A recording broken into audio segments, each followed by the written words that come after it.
Alors comment on fait pour postuler aux écoles d'architecture, pour être admis aux écoles d'architecture, pour devenir un étudiant en architecture? Je vais répondre à ces questions dans cette vidéo.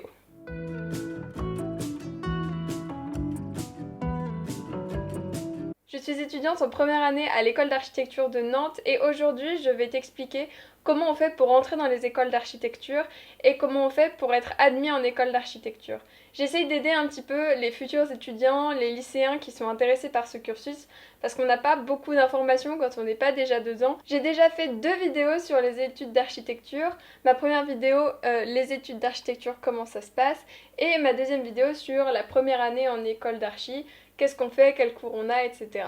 Donc n'hésite pas à aller voir. Tu peux aussi liker cette vidéo si elle te plaît et t'abonner à ma chaîne avant de commencer pour être sûr de ne pas rater mes prochaines vidéos. Et c'est parti. Comme je dis déjà dans ma première vidéo, les études d'architecture, ça se fait dans des écoles d'architecture. Tu en as beaucoup de publics dans toutes les grandes villes de France. Je te remets la liste juste ici. Ces écoles, on les appelle les ENSA, ce sont les plus répandues, c'est celles dont on parle le plus. Il y a quelques écoles privées, mais c'est majoritairement un domaine public. Alors pour entrer dans une ENSA ou dans une école d'architecture, la seule requête c'est que tu aies le bac. Qu'importe le bac que ça soit, il faut que tu aies ton bac. Si tu n'as pas ton bac, tu peux pas rentrer. Par contre, ça peut être un bac général, ça peut être un bac technologique, ça peut être un bac pro. Tant que tu as ton bac, tu as tes chances pour rentrer en école d'archi. La majorité des étudiants proviennent de bacs généraux, mais c'est pas pour ça que tout le monde provient de bacs généraux. En fait, les écoles d'architecture, si tu veux, elles ont vraiment une volonté de diversifier les profils de ces étudiants parce que c'est ça la richesse de leur apprentissage, c'est d'avoir des personnes qui viennent d'horizons différents, qui ont des connaissances différentes, qui ont des valeurs différentes, qui vont interagir ensemble, et comme ça va être la base de leur enseignement. Alors qu'importe un petit peu ce que tu fais, tant que tu es bon dans ce que tu fais et que tu es motivé pour entrer en école, tu as toutes tes chances. Dans les promos, généralement, il y a plein de profils différents. Déjà, il y a des personnes qui viennent de l'étranger et tu as des personnes qui viennent de filières tout à fait différentes. Dans ma promo, par exemple, on a des bacs pro assistant d'architecte, études économiques, menuiserie, tailleur de pierre et j'en passe. Il y a aussi des bacs technologiques, il y a des STI 2D, des STD 2A et d'autres, encore une fois, je les connais pas tous. Et on a des bacs généraux de gens qui viennent des filières S, L et ES parce qu'on est encore les vieux de la vieille, on est le dernier bac avec des filières. Tout ça pour te dire qu'en fait au lycée tu fais un petit peu ce que tu veux tant que c'est quelque chose qui te plaît et qui te motive. Parce que si ton but c'est d'entrer en école d'architecture ou de faire des études d'architecture, c'est pas la filière dans laquelle tu vas aller ou alors les spécialités que tu vas prendre qui vont être importantes, c'est plus ta motivation, ton envie de travailler, ta curiosité. Mais les connaissances dont tu vas avoir besoin, t'as pas besoin de les acquérir avant, t'as pas besoin de les acquérir quand t'es au lycée. En soi, tu fais un petit peu ce que tu veux. Les écoles, elles veulent avoir, encore une fois, des profils qui sont très diversifiés. Et c'est pas parce que t'es pas dans la filière la plus prestigieuse que tu vas pas pouvoir rentrer en école. Pour les lycéens en bac généraux qui se demandent, j'ai déjà reçu la question sur les spécialités que tu dois prendre.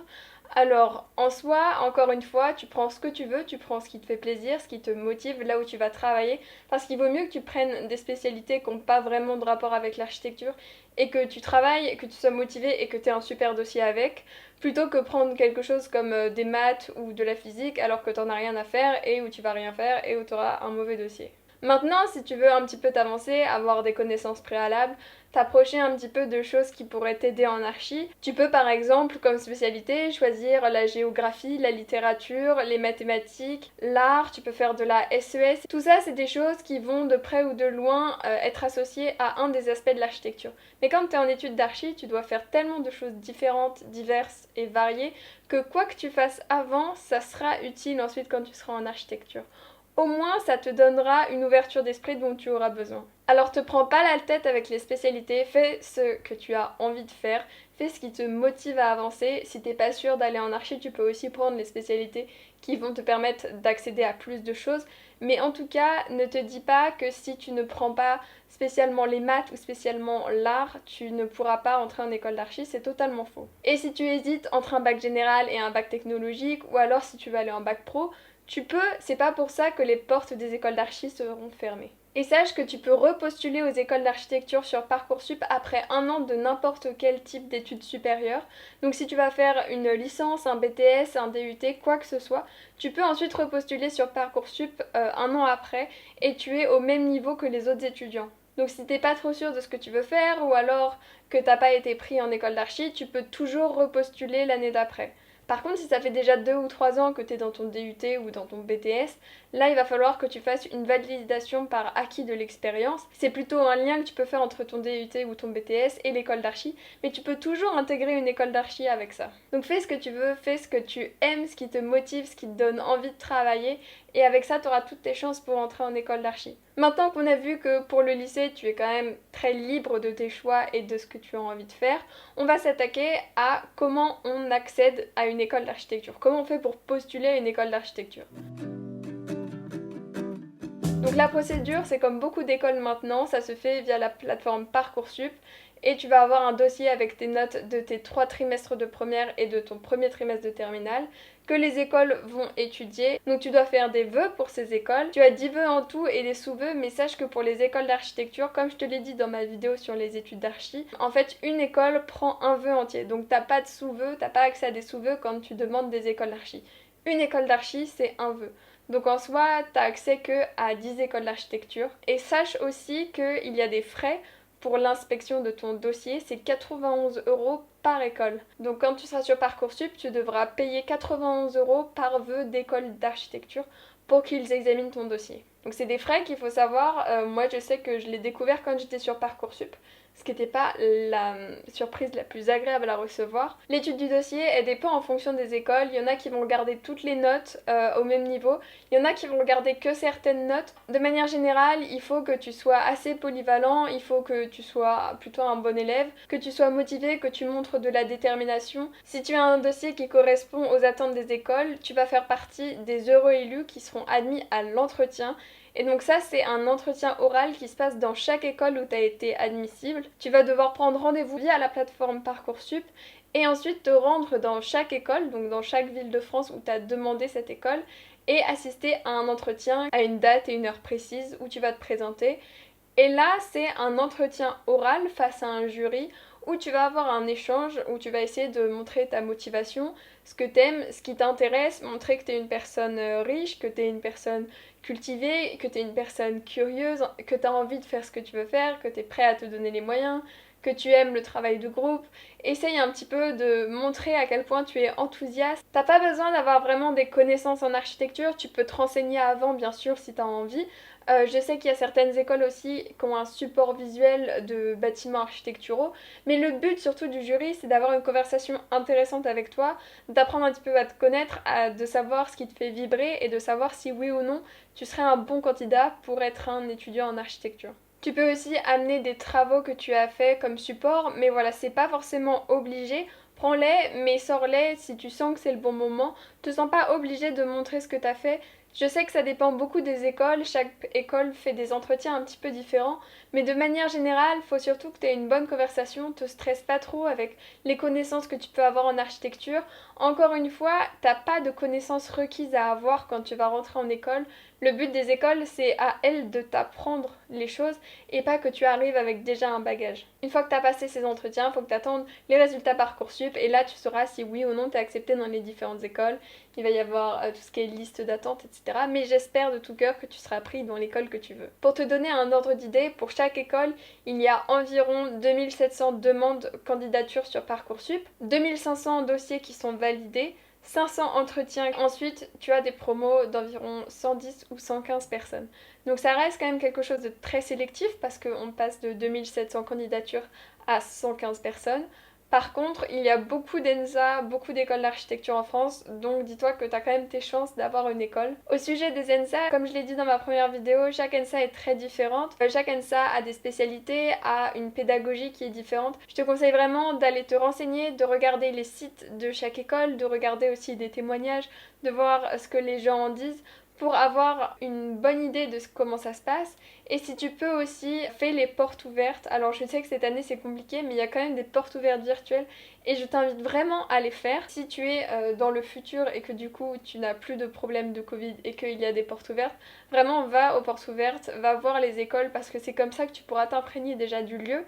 Il faut que ça soit une école où tu te sens bien, où le bâtiment te plaît, où le lieu te plaît et aussi où l'ambiance te plaît, où les étudiants te plaisent. Parce que dis-toi que tu vas passer 5 ans dans cette école et qu'il faut que tu t'y sentes chez toi. Enfin, on va terminer en parlant des prépas archi. J'ai reçu des questions par rapport à ça. Est-ce que ça vaut vraiment le coup? Est-ce que c'est utile? Est-ce que c'est mieux pour entrer en école d'archi? Les prépas archi, ce sont des prépas payantes qui ne te garantissent en aucun cas une place en école. Après ta prépa archi, tu vas retourner sur Parcoursup comme tous les autres terminales. T'es pas favorisé, t'as pas une place qui est gardée bien au chaud pour toi.